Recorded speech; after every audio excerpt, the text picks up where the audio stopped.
Hammer candle, strong green candle. तो देखते हैं एनवीरो इंफ्रा इंजीनियरिंग लिमिटेड मेरे इन्वेस्टमेंट की वॉच लिस्ट में शामिल होने के लिए सही है क्या, या इसको अवॉइड करना चाहिए। अगर मैं इसके डेली टाइम फ्रेम के ट्रेंड का पता करना चाह रहा हूँ तो मैं देख रहा हूँ इसकी ट्रेंड लाइन को। यहाँ पे मुझे डाउन ट्रेंड में दिख रहा है, और अगर इसके एक पैटर्न की बात करूं तो ये मुझे डिसेंडिंग चैनल पैटर्न में दिख रहा है, और ये अभी अपने रेजिस्टेंस लेवल के पास में है। तो जब तक डेली टाइम फ्रेम पे मुझे इसके ब्रेकआउट का सिग्नल और एक रियल रिवर्सल पैटर्न का जब तक मुझे कंफर्मेशन नहीं होता, तब तक मैं इसको वॉच करूंगा। वीकली टाइम फ्रेम पे भी ये अभी डिसेंडिंग चैनल पैटर्न में ही है। वीकली टाइम फ्रेम पे दिसंबर 2024 में एक शूटिंग स्टार का फॉर्मेशन हुआ है, और उसके बाद में ये शेयर करेक्शन के साथ में लगातार गिर रहा है। और उसके बाद में मार्च 2026 में यहाँ पे एक ग्रीन एंगल्फिंग कैंडल बनी है, जिसने पिछले 2 सप्ताह की गिरावट को रिकवर कर दिया है। वीकली टाइम फ्रेम पे यहाँ पे विंडो गैप बनी है। एक विंडो गैप बनने के बाद में भी इसका जो डिसेंडिंग चैनल पैटर्न का जो रेजिस्टेंस है, उसको भी अभी तक इसने ब्रेक नहीं किया है। और अगर मैं इसके मूविंग एवरेज की बात करूं तो ये अभी अपने 50 EMA के सपोर्ट के पास में है। तो अगर ये अपने 50 EMA के सपोर्ट से अगर इस रेजिस्टेंस को क्रॉस करता है और एक अच्छा ब्रेकआउट देता है तो वो काफी अच्छा रहेगा। तो वीकली टाइम फ्रेम पे भी जब तक ये 250 से ऊपर ट्रेड नहीं कर रहा, मैं इसको अपनी वॉच लिस्ट में रखूंगा।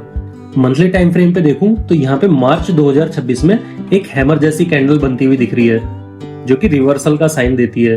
और उसके बाद में यहाँ पे अप्रैल 2026 में एक बहुत अच्छी स्ट्रॉन्ग ग्रीन कैंडल का भी फॉर्मेशन हुआ है। इस स्ट्रॉन्ग ग्रीन कैंडल में लोअर शैडो ना के बराबर है, और इस ग्रीन कैंडल ने पिछले 3 महीने की जो गिरावट है उसके बराबर की भरपाई कर दी है। मंथली टाइम फ्रेम पे अगर मैं थोड़ा और गौर से देखूं तो यहाँ पे मुझे एक 250 का लेवल दिख रहा है। तो मंथली टाइम फ्रेम पे जब ये अपने इस रेजिस्टेंस को ब्रेक करेगा और 250 से ऊपर ट्रेड करेगा, तब यहाँ पे मुझे अपने लिए एक अच्छी अपॉर्चुनिटी दिखेगी। तो अगर मैं दोबारा से तीनों टाइम फ्रेम को रिवाइंड करूं, डेली टाइम फ्रेम पे अपने रेजिस्टेंस लेवल के पास में है, इंतजार है ब्रेकआउट का। वीकली टाइम फ्रेम पे विंडो गैप बनने के बाद में अभी अपने 50 EMA के सपोर्ट के पास में है। अगर ये अपने इस 50 EMA के सपोर्ट से अगर इस रेजिस्टेंस लेवल को ब्रेक करता है और 250 से ऊपर ट्रेड करता है, तो वो मेरे लिए अच्छी अपॉर्चुनिटी होगी।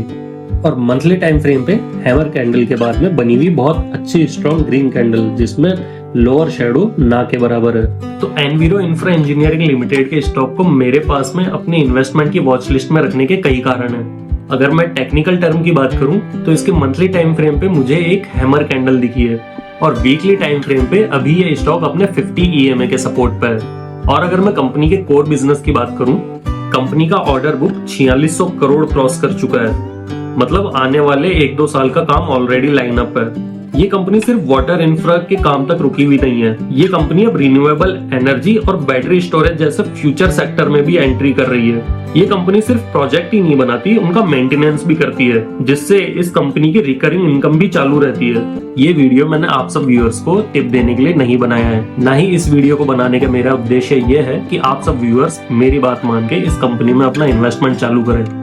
आप सब व्यूअर्स किसी भी फील्ड में अपना इन्वेस्टमेंट करने से पहले अपने खुद के इन्वेस्टमेंट एडवाइजर से जरूर सलाह लें।